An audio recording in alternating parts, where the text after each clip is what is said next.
Welcome to Business Talk, a global podcast series that highlights distinguished faculty members and their impactful scholarly contributions. I'm Deepak, your host from India. Today we are delighted to welcome Dr. Raj Sharman as our distinguished guest on today's episode. Before we get started, I would like to introduce the guest for today's episode. Dr. Raj Sharman is a professor of management science and systems at the School of Management, University of Buffalo. He holds a PhD and MS from Louisiana State University and an BS and MS from the Indian Institute of Technology. His research spans extreme event management, health information technology, information assurance, and decision support systems. Dr. Sharman's work has been published in leading journals such as MIS Quarterly, Journal of the American Medical Informatics Association, and Decision Support Systems, and he has received grants from institutions including the National Science Foundation. He also served as an associate editor for the Journal of Information System Security, the Journal of Information Privacy and Security, and the Springer Security Informatics Journal. In today's episode, Dr. Raj Sharman, a distinguished researcher whose work explores the critical intersection of technology and crisis management, discusses his research when systems fail, tech resilience, and disaster response in the digital era. Let's not keep you waiting. Please join me in welcoming Dr. Raj Sharman to the conversation. Professor Raj, we are deeply honored by your presence and grateful for your time with us today. Thank you very much. I appreciate the opportunity to come and speak with you. And all of my answers will have some basis in research and my understanding of the subject. Thank you. Professor, when we talk about digital infrastructure as a backbone of the emergency response, what does that actually mean in practice? And how dependent are modern disaster operations on systems like cloud platforms and real-time databases?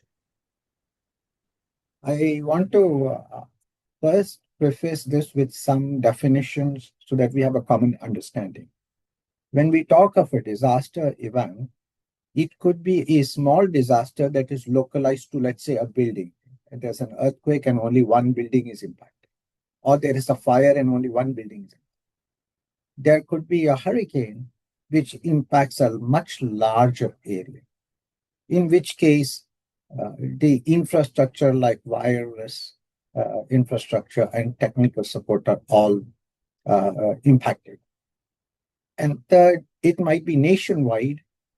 For example, a hurricane over Haiti, the whole, or right now in Venezuela, much of the country is impacted, which means the infrastructure, the digital infrastructure, and the non-digital infrastructure are impacted. So we will look at that as a basis of an event. And I want to define the ecosystem, even if you restrict it. So ecosystem would be the set of people and systems and materials and resources that are available or brought to bear on mitigating that event. Now, even if I look at a digital infrastructure, the ecosystem is very vast. It consists of computers on scene, the networks, the cloud computing areas of that, but very importantly, the people who operate these systems and how the information gets into the system, gets out of the system, gets used. All of these form part of the digital infrastructure. This also includes social media because in recent times, starting from the Chengdu earthquake, we have extensively used social media. We also used social media in some of the earlier hurricanes in the US, but the usage was not as widespread as it has become now. Nepal also provides an example of cloud-sourced information. So there is a response and also an impact to the community. The response in more developed countries is by first responders who may be fire, police, EMS, and the health infrastructure that is around that place. But as you escalate it, then the army and the nation, and in the US, FEMA comes into play. The same structure also exists in other countries, including India. And that's a more formal infrastructure. And there might be just people talking to each other on the phone and explaining what's happening, or telling them where there is a problem or where somebody is under a debris and they can hear a noise. Now, there are some problems with all of this, and I will expand on this a little bit later when we discuss this. Cloud platforms allow you to store the data elsewhere. The management of the data and the software can happen elsewhere. An impact could be to connect to those platforms. So cloud doesn't always provide an escape route, because if you're unable to connect to the cloud, all of the data is preserved, so you can bounce back, but to mitigate on scene becomes a problem. For example, a hospital is impacted, their data is on the cloud, it's all there, but I need the data on site to know the patient priors before I give him the medicine. This becomes a problem. And here I would like to say that my research has spanned into different areas of disasters in the healthcare space, as well as in the first responder space with hurricanes. And I can bring to bear in later questions that you may have perspectives from different aspects. Thank you. Professor, digital systems are meant to make us more resilient, yet they also introduce new points of failure. How do organizations balance the benefit of interconnectedness with the risks that come with it? This is an excellent question. And again, I will give you a slightly deeper insight. First, if I talk about the first level of digital infrastructure using cellular lines to connect computers or people connecting and communicating information in other ways, the cellular lines are the first to be reaching bandwidth capacity. Because when we build a cellular network anywhere or any infrastructure, we are building it so that it is efficient from a day-to-day perspective. And we are not building that much of resilience into the system that it can deal with disasters. So often during disasters, when you try to call, you will not be able to reach, or other people from outside will not be able to reach with data. This is a problem, because you also have to navigate, hey, how do you get to the site when the civil infrastructure is over and or is broken? And an example would be when we had the October snowstorm in Buffalo, New York. The city roads were unplayable because they were having 3 feet of snow. The hospital personnel couldn't get to the hospital, nor the patients who are in the hospital and the caretakers in the hospital leave the hospital. So that creates a different dimension to the problem. That said, the digital infrastructure provides us a greater level of ability to function during the disaster, to mitigate it, as well as for normal operations. For example, you're in a hospital and you want to treat patients, that having the web data on the web and on the cloud helps. If we can get to it, if we can build alternate systems. And here, of course, often power is lost.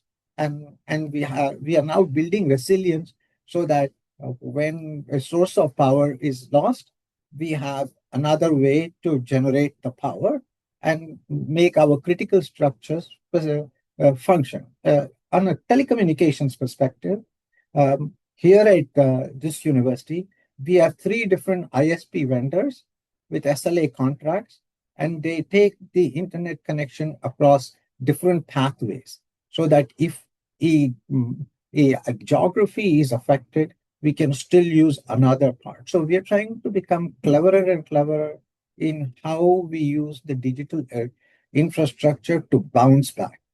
But being resilient is very key. from a business continuity perspective, from a life continuity perspective, and you have to have the right type of people to do it. And I would like to say one thing. There was a coastal area where there was a disaster and massive flooding. The inventory of intelligence of people managing it was much more tactical. What should I do today, tomorrow, and how?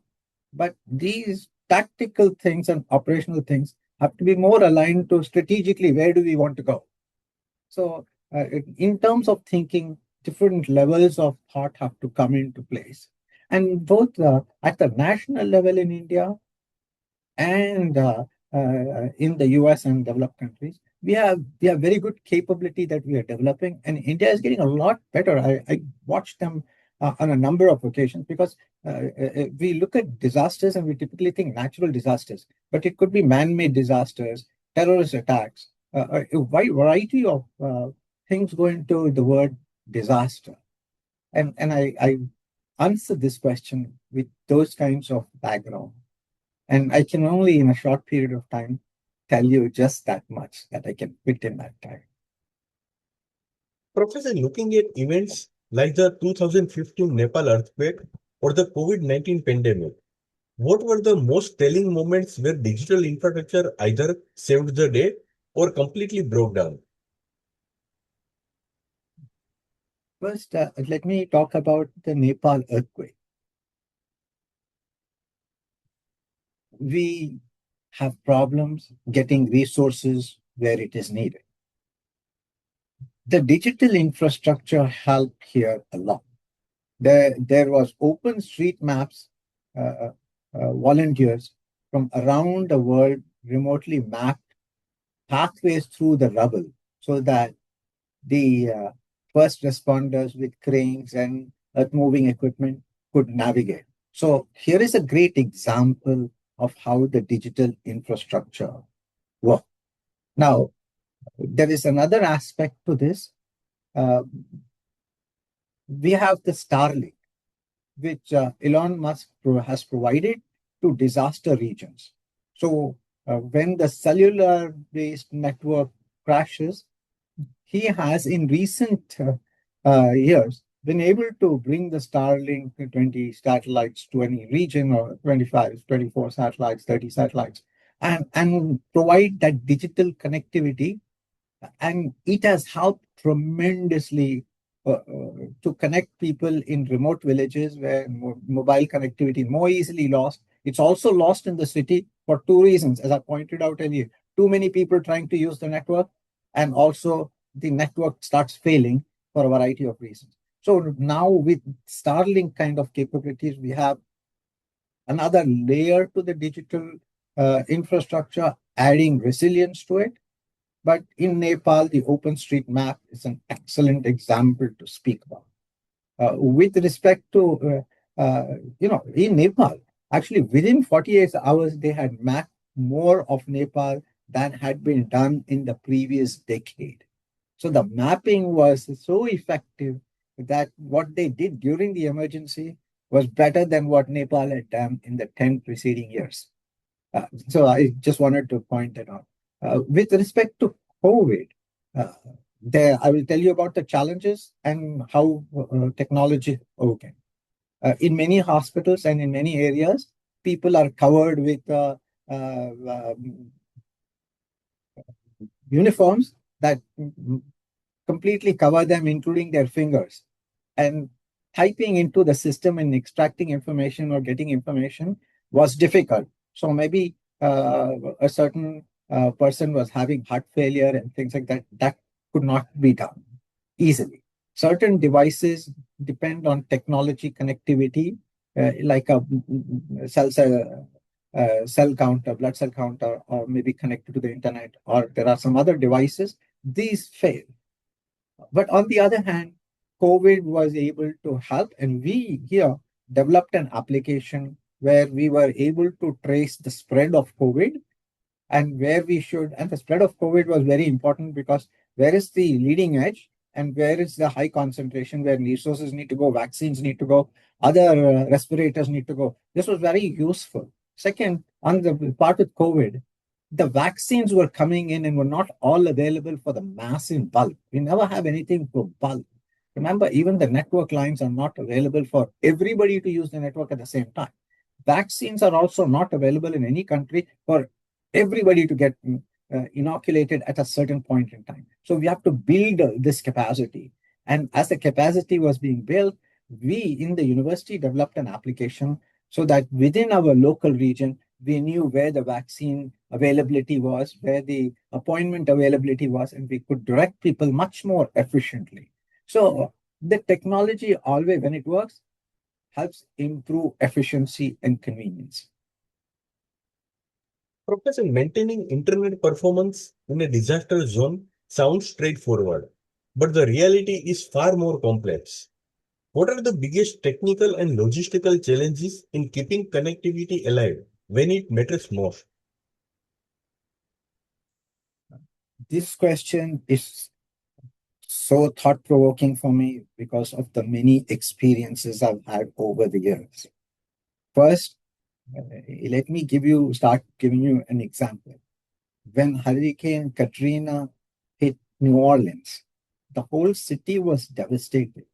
There were no power lines. What could we do?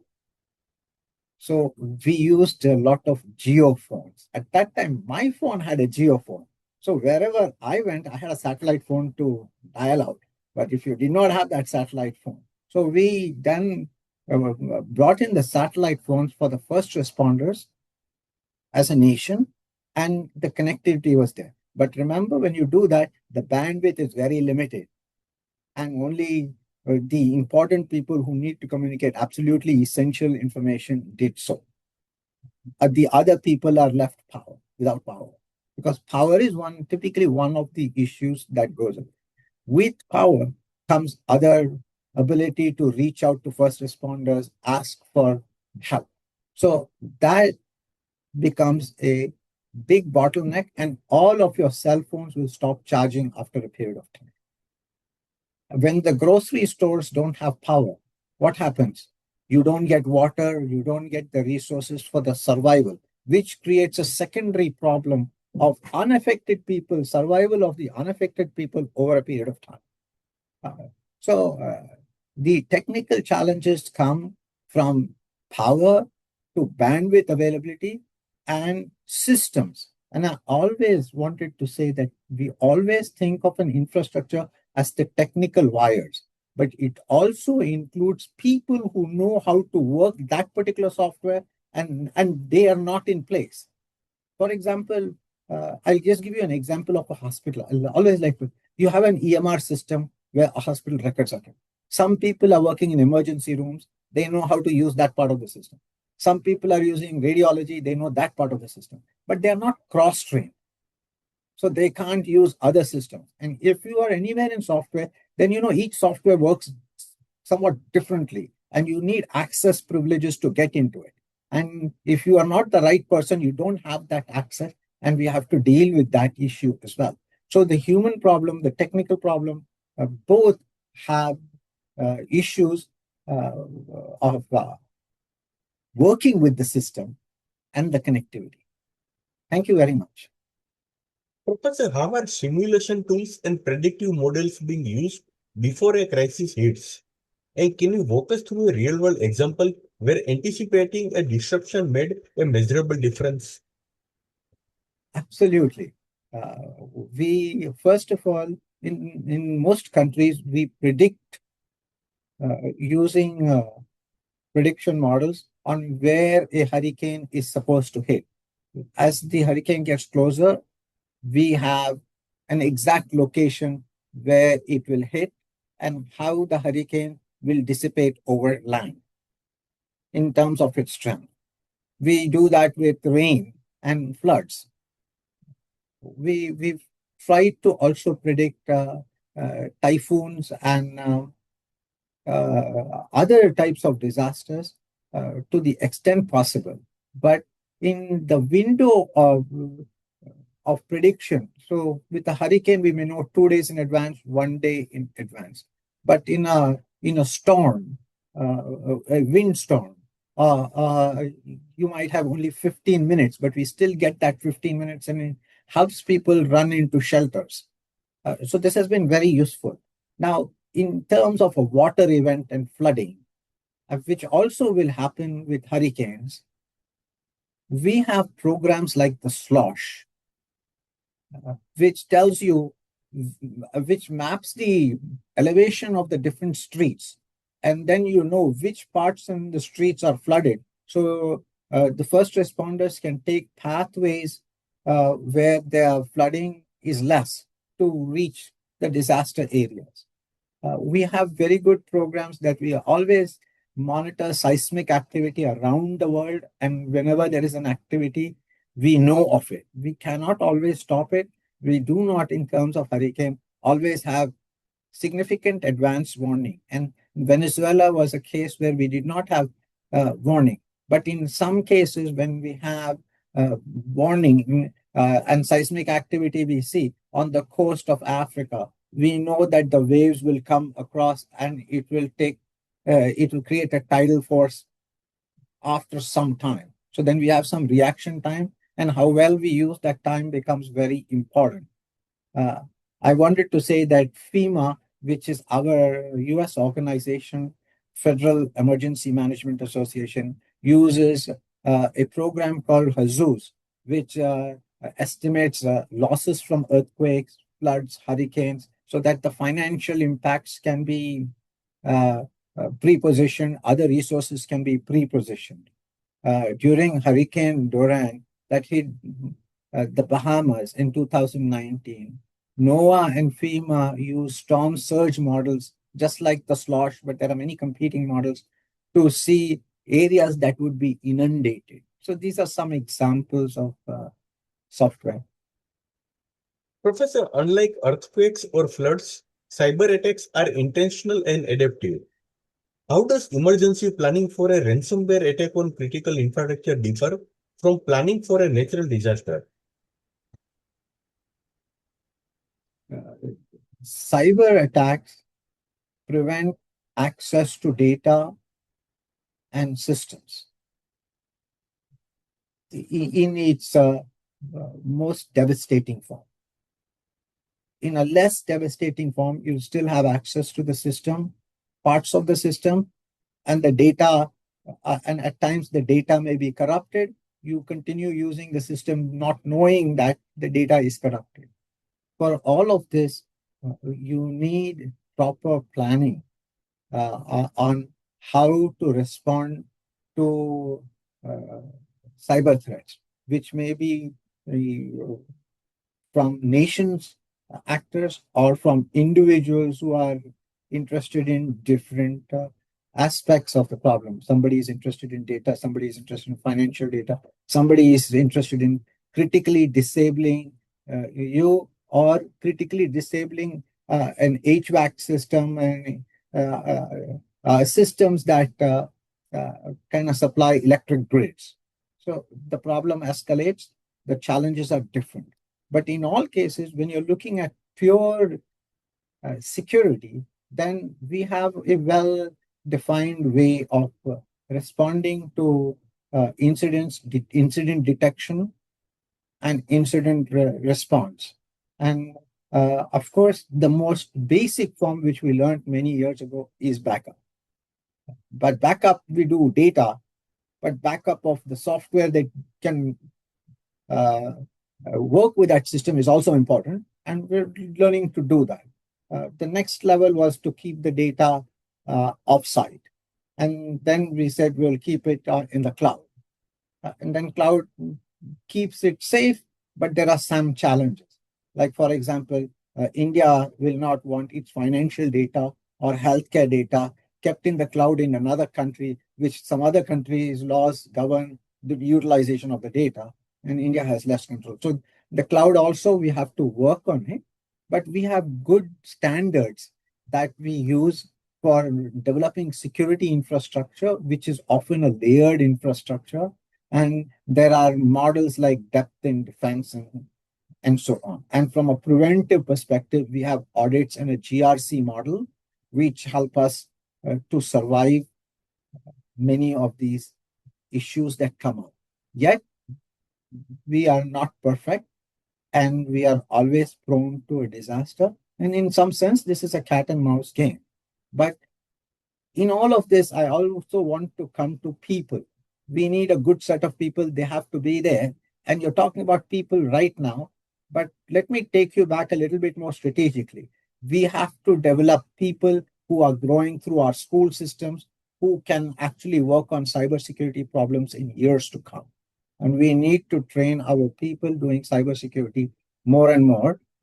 So the education to more advanced levels, but also having a systolic pipeline of people coming into the system to do physical security and electronic security. Because a simple thing of entry into the gate card entry system might fail because it is hacked.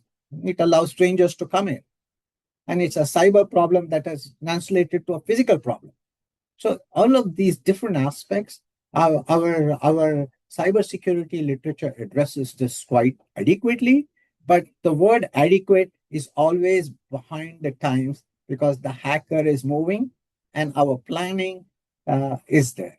And in the US military systems, we also have what is called as a honeypot system. And the honeypot system contains information that is partially correct and looks like a real system. And we all behave and give publicity to it when a hacker actually hacks a honeypot system, not the US system. All our news media outlets will be that, hey, somebody from China hacked this or somebody from Russia hacked this, but they would never be close to the system at all because it's a honeypot. And we build things like that as well, but those are the more expensive ways of building security.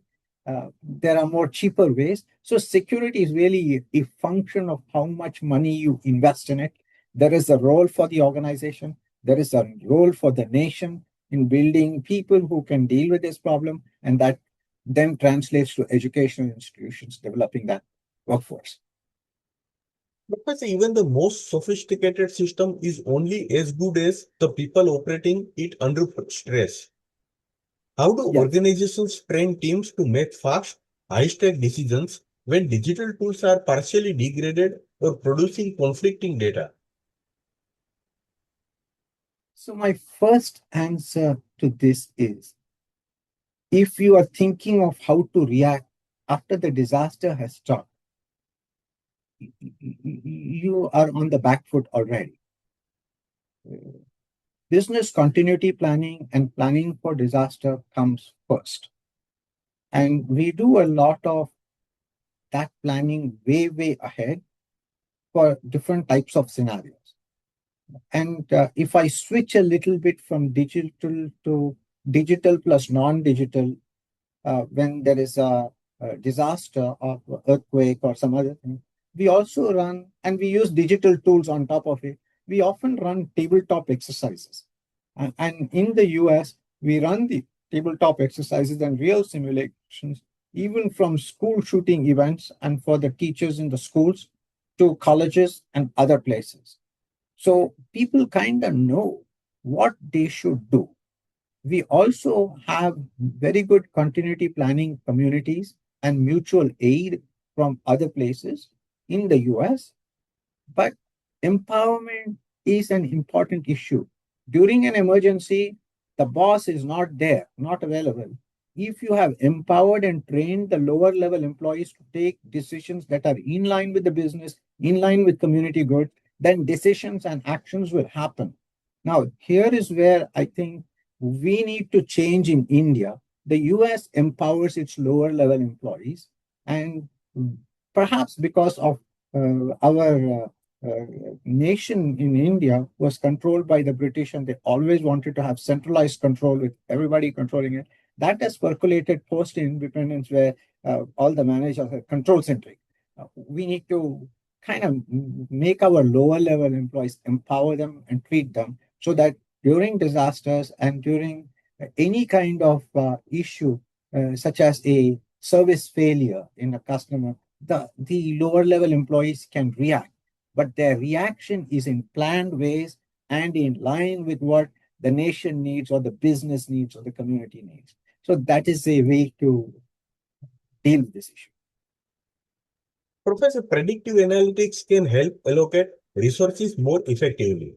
But who decides which communities or systems get prioritized when everything is failing at once? This is a very good question. Excellent question. First, I will agree that predictive analytics identifies when a resource would be needed in terms of planning models. And after the event happens, we know that somebody is trapped in building X or building Y and how to and where to send the resources. More than that, I will give you, maybe I should give you an example of this. There was the October 2006 snowstorm in Western New York, and the power was lost.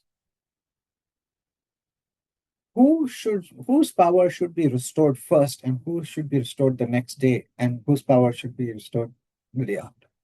So, apart from the fact that whatever you do, the people in power and the politics always get their way, among the other people, the county decided, let's get those people who are sick, old, and frail power first, because it's a matter of survival for them.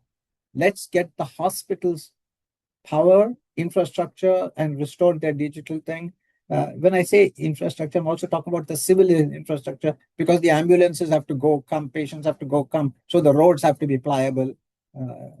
So that, which is also true in earthquakes, because I've been through an earthquake, lived through it, and I've lived through. So my research is informed not just by what I read, study, think, but also by my own experience of being through an earthquake and lived through several hurricanes and a snowstorm. So, and this example I give you with our experience here. And we looked at all the older folk homes. We provided power to them after the hospitals. Then what are the critical businesses that need power? We also made the roads clearer first for first responder traffics, then for the rest of the community. So the prioritization of the algorithms at that time happened when we faced the event. But from then on, we have learned, because every event should be a learning experience. And now we have that priority scheme in place. We do that in emergency rooms, attending to people with gunshot wounds who are dying first than somebody who has just pain. Because you can live with pain, you won't die, but with a gunshot wound, you're probably going to bleed to death. So you need that. So we have a priority scheme called triaging. We do similar things when it affects communities. We also do similar things when we are trying to restore backup and data and applications. Which are the critical applications that we need to develop first? Which are the customer-facing applications that are most used and most relevant? Bring that up for then. So we, in the planning, we build all this in. So nothing should really happen out of that process. And we should learn from each other and learn for the future. Professor, multinational corporations and global NGOs operate across jurisdictions with very different digital infrastructure quality. How do you build a resilient strategy that holds up across the kind of unevenness? I am not sure that evenness is important. There is a goodness about somebody having a different system than what you have. Because if your system fails, that other person's system can help. So it's not necessarily a negative thing always. We always move to standardization, but sometimes that, let's say everybody goes to a particular system, Nokia system, and then the vulnerabilities of Nokia will impact everybody. So first, thank the world for its diversity. That is very important, because if you look at it historically over the ages, human resource would not have survived if we were all the same. We have different levels of immune and different levels of it. So our race in total, race survives. Same way, there is a goodness when the NGOs use a different system than that. Now, of course, transporting data across different platforms and different systems becomes difficult. I still think keeping the systems different and having something that goes between those two systems becomes important. And a way to build resiliency is to build systems that will work as interoperable systems like middleware. In the database world, we had a thought of this in terms of ODBC, which is a software that can talk to different databases from a client. We are also thinking of platforms, and when we are looking at wearable devices, middleware, so that we can deal with this problem more efficiently. So I'm just challenging the traditional thinking here that is unevenness good or bad? And perhaps there is some goodness to it, and we should reflect on those. Otherwise, we are chained by our own thinking into jails. And I really wanted to bring that property into the point. The question is so large that in a few minutes, I can only give you a limited answer. Now, I would like to add an example that the International Committee on the Red Cross developed a system called Restoring Family Links, a database for reconnecting families separated by conflict and disaster. In high connectivity environments, it runs as a full web application. In the field, like for example in Sudan or the Democratic Republic of Congo, when there are events, it runs in a very simplified mode. So that applications may be tailored to work under different kind of constraints that may form part of the infrastructure. Maybe the interface is far more simple than more involved interface as well. So that was an example there. Professor Raj, I would like to conclude this episode with one last question. As artificial intelligence becomes more embedded in emergency response systems, what excites you to most and what keeps you up at night about where this field is heading in the next decade? The issue of artificial intelligence is very significant, and the era to come, which will envelop us in greater ways than we know how now.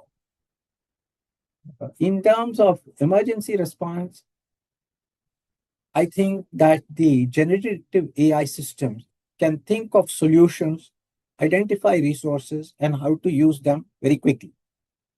It can also perhaps teach an untrained person how to use a fire extinguisher or to do basic CPR very quickly.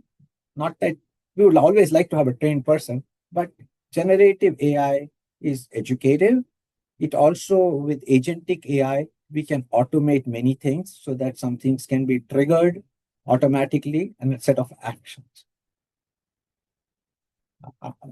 While many people worry about AI and jobs in the next decade, I am very happy to see AI come. I see that it is a challenging world and an exciting world for all of us, even if you fear AI. Yes, what has AI done? AI is really at this point a predictive machine. We have taken a lot of things we do in life as creative, but were they truly creative? Answer no, because now I can solve those problems. And then there are the truly creative parts that AI doesn't. Many places you need the human touch. AI is not replacing.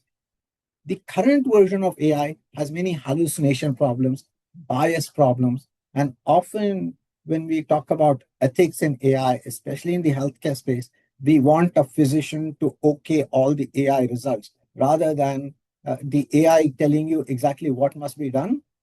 You have a doctor overlooking it. So the man in the middle, the physician, the appropriate man in the middle is a very important thing. But it's also possible that as we start trusting AI, that trust can lead us down a wrong path. And it's always the case, right? If you start trusting AI, like how do spies work? They build your trust, and then at the critical moment, the event happens when there is an excessive trust. I'm worried that AI may impact certain people, and I think the remedy would be to pull them off as people become more routine with AI. And hey, come back and rethink these issues. Some refresher trainings are there. But we should start doing more things using AI capability to help the humankind achieve far more. We should think of far more things that we can do. And I think that the world is a very exciting place in the future. Uh, Absolutely, people will enjoy it, but they have to get over that side of fear. And I'm on that side of looking at AI, looking at what we need to do 5 years from now, 10 years from now with AI. And that's part of my job as researcher. I do that. I think of how the world should look 10 years from now. And then seeing if some of my research can make that world a reality. Thank you so much, Professor Raj Sharman, for sharing your expertise and perspective on such a timely and critical subject. Your insights on digital resilience, predictive analytics, and the lessons drawn from real-world crises have given our listeners a much deeper understanding of how technology and emergency response intersect in today's world. This conversation is a reminder that building resilient systems require not just technical innovation, but thoughtful research, informed policy, and interdisciplinary collaboration, the kind of work that scholars like yourself are driving forward every day. We hope these discussions spark meaningful dialogue among practitioners, policymakers, and researchers alike. Thank you once again, Professor Raj, for being on the part of Business Talk, and we look forward to many more such conversations. Thank you once again. But I am thrilled to be here, and I hope that some things that I have said help some other people in being more reflective. And within the time, I can only provide a small view of the answer to the questions that you have asked. The questions you are asked were very deep, requires longer answers. I did my best. There is a lot left on the table for another conversation. Thank you very much. And I appreciate the opportunity. Thank you.